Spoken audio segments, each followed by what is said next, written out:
नमस्कार, Mandesh Bhushan YouTube channel मध्ये सर्वप्रथम आपले सर्वांचे स्वागत। राजकीय आखाड्याची सुरुवात मी अशी केली। या कार्यक्रमासाठी आज आपल्या सोबत आहेत तानाजी रघुनाथ कट्टे। सातारा जिल्ह्यातील मान तालुक्यातील गोंदवले बुद्रुक हे त्यांचं गाव आहे। त्यांना सर्वजण भाऊ म्हणतात। भाऊंचं गाव हे श्री ब्रह्मचैतन्य गोंदवलेकर महाराजांची नगरी आहे आणि याच नगरीतून भाऊंनी राजकीय आखाड्याची सुरुवात केलेली आहे। खरं तर त्यांनी कशी सुरुवात केली आणि का राजकीय आखाड्यात त्यांना उतरावंसं वाटलं, या विविध प्रश्नांची उत्तरं आज आपण भाऊंच्याकडून घेऊया। भाऊ, राजकीय आखाड्याची सुरुवात या कार्यक्रमात सर्वप्रथम तुमचं स्वागत। आणि तुम्हाला या राजकीय आखाड्यात का उतरावंसं वाटलं? धन्यवाद। खरं तर या आपला मान तालुका दुष्काळी असल्यामुळं आणि 1959 साली माझा जन्म झाला आणि माझं बालपण हे मुंबईमध्ये 4थी पर्यंत शिक्षण होऊन मी बाकीच्या शिक्षणासाठी या गावी आलो आणि त्या दरम्यानच्या काळामध्ये 1966 साली आदरणीय शिवसेना प्रमुख बाळासाहेब ठाकरे यांनी शिवसेनेची स्थापना केली। माझं वय छोटं होतं, परंतु त्यावेळी मला या शिवसेनेबद्दल आकर्षण वाटू लागलं आणि मी बालपणापासूनच या शिवसेनेचं बाळकडू माझ्या अंगामध्ये असल्यामुळं 10वी पर्यंत शिक्षण झाल्यानंतर मी माझ्या कामानिमित्त मुंबईला 10 वर्ष काम केलं आणि त्यामध्ये तिथले बारीक बारकावे, शिवसेनेची धाटणी रचना याबद्दल मला आकर्षण वाटू लागलं आणि गावी आल्यानंतर मी 10/2/89 या गावामध्ये शिवसेना शाखेची स्थापना केली आणि राजकीय वाटचालीला सुरुवात केली। दरम्यानच्या काळामध्ये हा आपला पश्चिम महाराष्ट्र आहे, तो सर्वसाधारण कारखानदार, साखर कारखानदाराच्या आणि बडे लोकांच्या हातामध्ये होता आणि सर्वसामान्य लोकांना या पिण्याच्या पाण्याचं दुर्भिक्ष होतं, शेती पाण्याचं दुर्भिक्ष होतं। त्या अनुषंगानं आदरणीय हिंदरावजी नाईक निंबाळकर यांनी 91 साली शिवसेनेच्या उमेदवारीवरून खासदारकीची उमेदवारी लढवली आणि त्यामध्ये माझा सिंहाचा वाटा होता आणि 93 साली आदरणीय इंद्रावजी निंबाळकर यांना आम्ही खासदार म्हणून निवडून आणल्यानंतर माझी खरी वाटचाल त्या दिवसापासून सुरू झाली। माझं तसं शिक्षण बेताचंच असल्यामुळं मी माझ्या कौटुंबिक याच्यामध्ये मुलांचं शिक्षण या संबंधामध्ये प्रथमतः माझ्या दुकानदारी म्हणजे मी इलेक्ट्रिक मोटर PVC पाईपलाईनचं माझं दुकान 88 साली चालू केलं आणि मला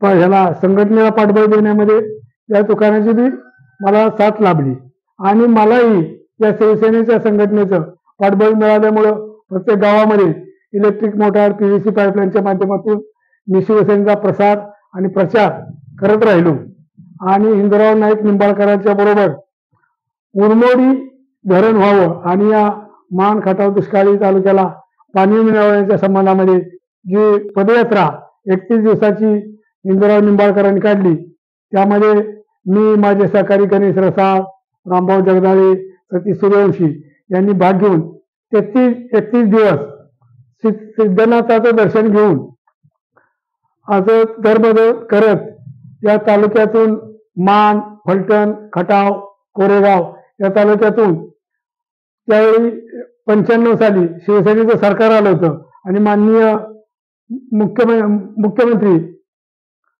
मनोहरजी जोशी यांच्या हस्ते इंदिरावांनी या उरमोडी धरणाचं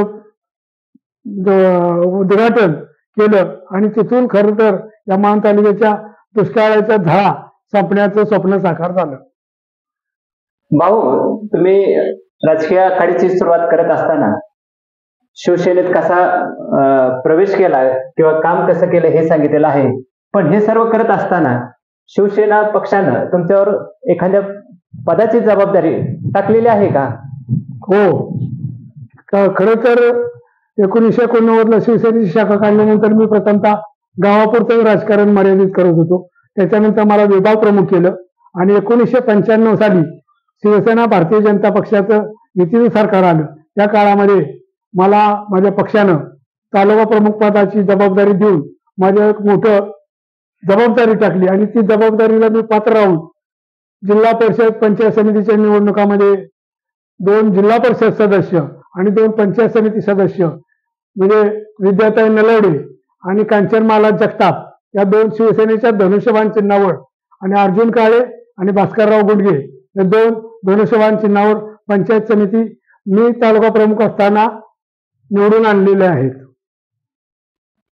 भाऊ, तुम्ही आता सांगितलं की तालुका अध्यक्ष म्हणून काम करत असताना तुमच्या तालुका अध्यक्ष पदाच्या कारकिर्दीमध्ये झेडपी सदस्य, पंचायत समिती सदस्य तुम्हाला निवडून आणण्यात यश आलेलं आहे.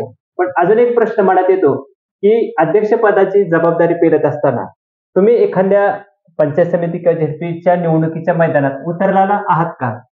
हो, उतरलो. दरम्यानच्या काळामध्ये हा गोंदिवली जिल्हा परिषद गट राखीव असल्यामुळं मला काही निवडणूक लढता येत नव्हती. परंतु ज्यावेळी हा ओपन झाला त्यावेळी मी जिल्हा परिषद लढलो आणि मला प्राथमिक याच्यामध्ये 1500 ते 1700 मतं मिळाली होती.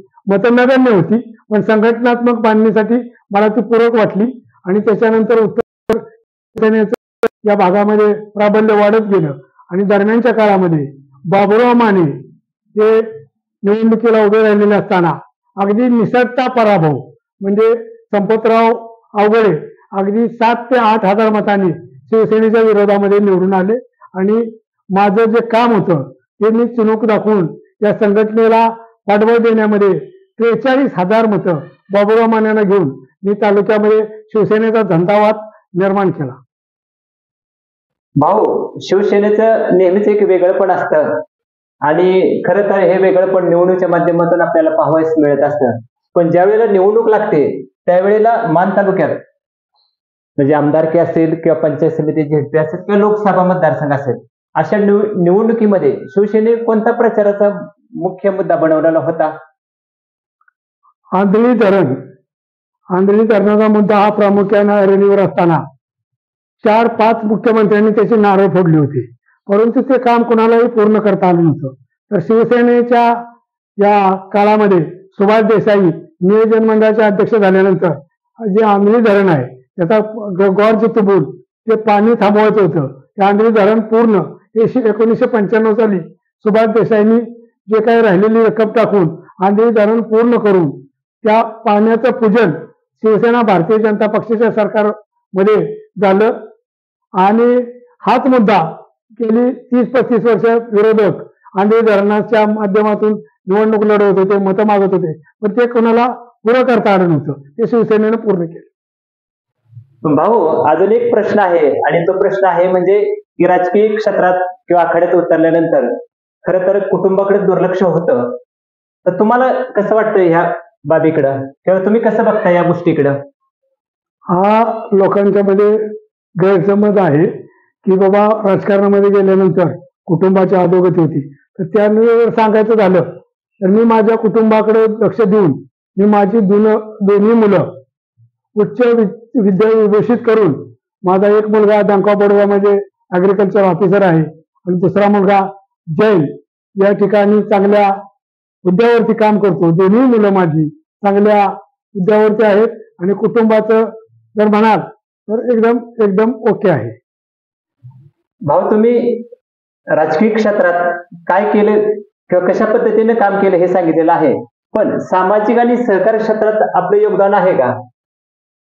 खरं तर 95 साली या गावामध्ये बरेच फक्त जिल्हा मध्यवर्ती बँकेशिवाय दुसरं काय नव्हतं आणि लोकांना गरज असायची कर्जाची, शेती ह्याच्या करण्यासाठी. त्यामुळे 95 साली प्रबोधनकार ठाकरे नावानं पतसंस्था या गावामध्ये निर्माण केली आणि या गावची अर्थवाहिनी म्हणून आज ती या गावामध्ये 20 कोटीच्या ठेवे आहेत आणि गावाला अशी अर्थवाहिनी म्हणून ओळखली जाते आणि ते काम मी असं मोठं केलं याचं मला मानसिक समाधान आहे.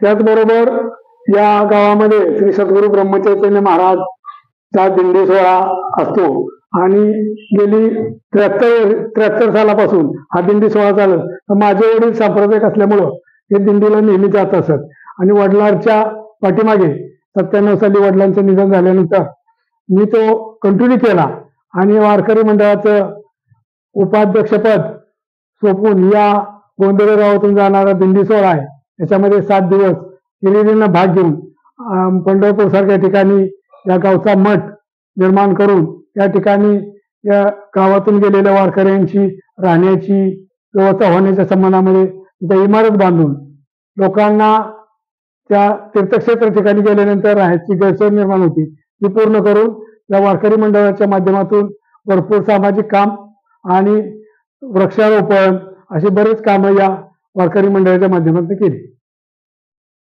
भाऊनी राजकीय आखाड्यात कसा उतरलो हे सांगण्याबरोबरच राजकीय आखाड्यातून कोणकोणती कामं केली हे सांगितलेलं आहे आणि याच कामाला त्यांनी सामाजिक आणि सहकार क्षेत्राची जोड दिलेली आहे तेही आपल्या मंदेश भूषणशी बोलताना सांगितलेलं आहे.